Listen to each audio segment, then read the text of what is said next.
Okay, so where is our point A? So this is our point A. Our point A. And then we have our point B. And we have our point B. Okay, so we are going to look at stress X at point A. Okay, so we know the axial load are going to induce a tensile. Okay, so this is P divided by area, right? Then we have our My over Iyy multiplied by Z, and we have our Mz over Izz multiplied by Y. Okay, so now we look at Y. Okay, My. So My, right? We know that it's going to generate a tensile at point A. Okay, so this will be our positive, and then Mz, okay, Mz is going to generate a compression at point A, so it's going to be a minus. Okay, so that's done already, right? It's so straightforward.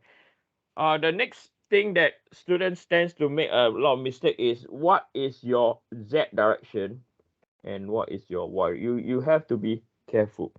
So I usually like to look at the axis. So this is your Y direction. This is your Z direction. It can be confusing, okay? So anyway, we know that P, right? So our P is equal to 5150 plus 500 plus 250 is equal to 900. Divide by our cross-sectional area, which we have determined, and it comes out to be 7.2 plus My, which we have calculated, which is equal to 800, divide by Iyy, which we have determined to be equal to 9.6. Now, Z. Okay, so point A, right? So the Z distance, so this is our Z distance. Different color, sorry. So this from here to here, this is our Z distance. So our Z distance is equal to 2. Right? Why that distance? Because Z is in this orientation, right? So that is our Z distance. And then the next one is minus by moment about Z. So moment about Z will be equal to 540. Okay, 540. And then we're going to divide by Izz, which is 1.944. And the distance is Y distance. Okay, so Y distance over here. So this is your Y direction. So this is your Y distance from the center.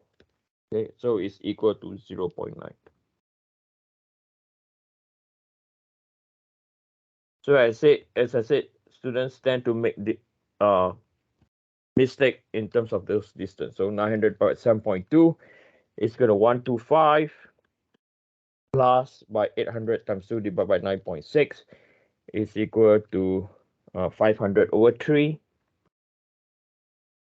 minus by 540 times 4.9 divided by 1.944, which is equal to 250. So this will come out to be 125 plus by 500 divided by 3 minus by 250 is equal to 41.667 positive PSI.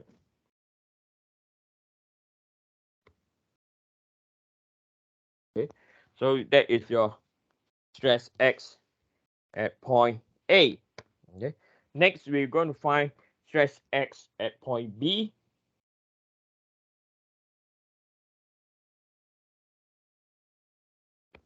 Right, so we're going to focus on point B. All right, so point B, moment about Y is going to give you compression, and moment about Z at point B will also give you what? Compression. Okay, so what this is you will have a positive P over A, and the rest minus my over Iyy multiplied by Z, and this is also equal to minus mz over Izz multiplied by Y. So the outcome of this, so the X and Y distance are the same because the structure is axis symmetry. So this will be 125 for this case only, okay? Minus by 500 over 3 minus by 250. So 125 minus 500 over 3 minus by 250 is equal to minus 291.667. Okay, minus 291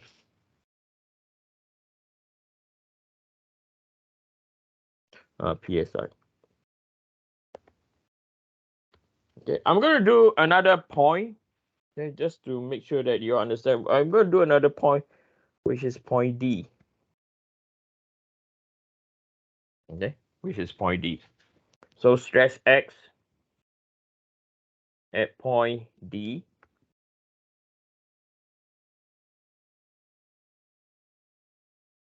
will be equal to, so this is still positive P over A.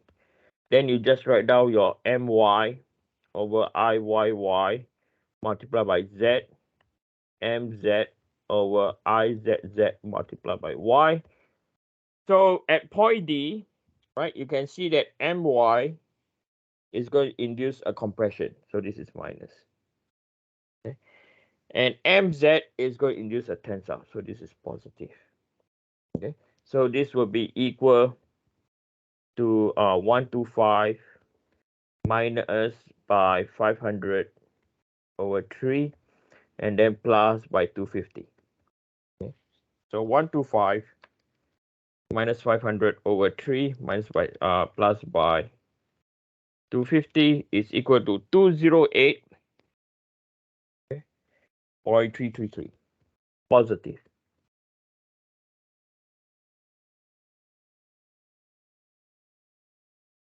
Okay. So we have determined all our values. Okay, so the next part is they want us to find the point or where the neutral axis intersect point A, B, D. Okay, so I'm going to go to the next page. We are going to determine part B. We are going to determine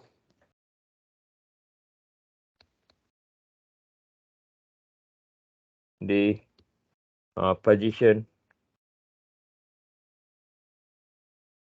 of the neutral axis. And there are two ways of doing this. One, you apply formula. The other one, you just use high school math. Okay. So I'm going to copy this diagram over here.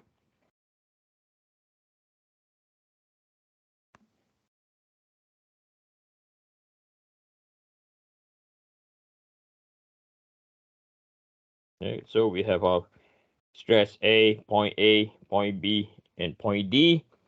I'm going to wipe all this away. I don't need all this now. Yeah, I don't need the tensile compression. Yeah, I just need the stress value. So at point A, we determine that this is equal to positive 41.667 psi. And at point B, we also have determined that this is equal to minus 291.667. And at point D, we have a positive 208.333 psi. So from here, we know that the neutral axis will intercept AB, and the neutral axis will intercept BD. And why I say that? Because point A is positive, point B is negative. So at one point, the normal stress in the x-axis will be 0. And likewise, if we were to look at stresses at point B and stresses at point D, it changes in negative tensile to or compression to tensile. So again, it will intercept line BD. Okay. So as I said, I'm going to use not with formulas first to determine, or sorry, not formula. I'm not going to use the general formula where you have stress X equal to Px over A minus My over Iyz, or plus by My over Iyz minus Mz over Iz. I'm just going to use simple math, okay? So how about do we do this in a simple way? So we are going to sketch, okay? So all you need to do is we have a distance. So you sketch a distance, okay? So this is point A, this is point B. You have tensile. It's just a sketch, okay? You have a tensile. So this is equal to 41. Let me use a different color over here. Pardon me. So we have a tensile. So this is equal to 41.667. And then the other side, we have a compression. At point B, compression. So point B compression will be 291. So okay, so you will have a 291.667. Okay, so you draw a line.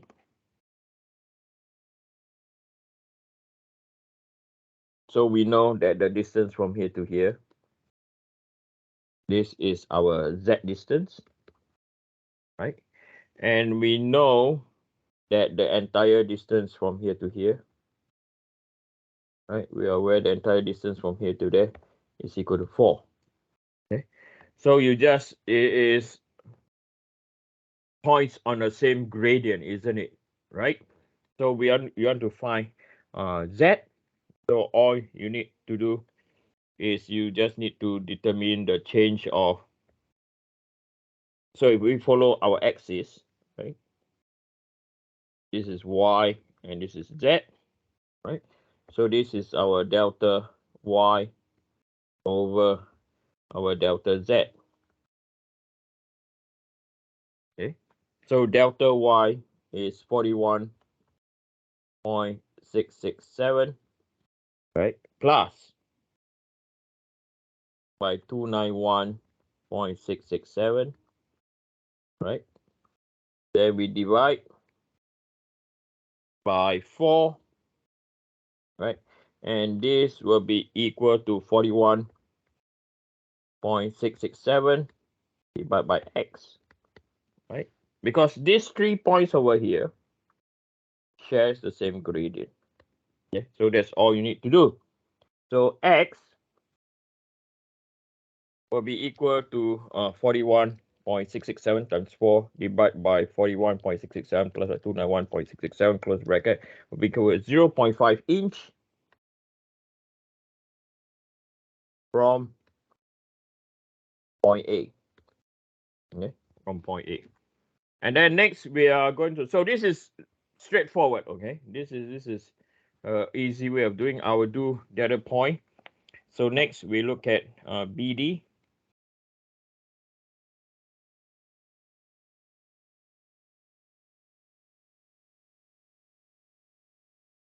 Yeah.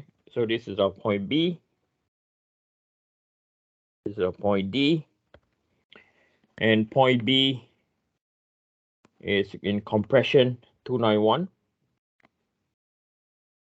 Yeah. So this is our 291. And then we have 208 positive.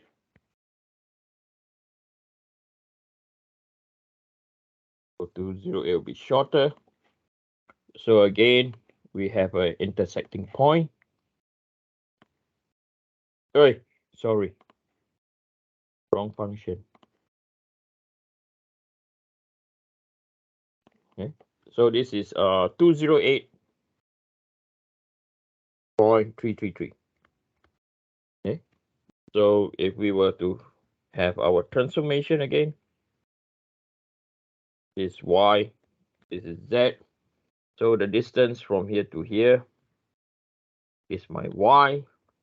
And we also know that the distance between this point is equal to 1.8. Okay. So you can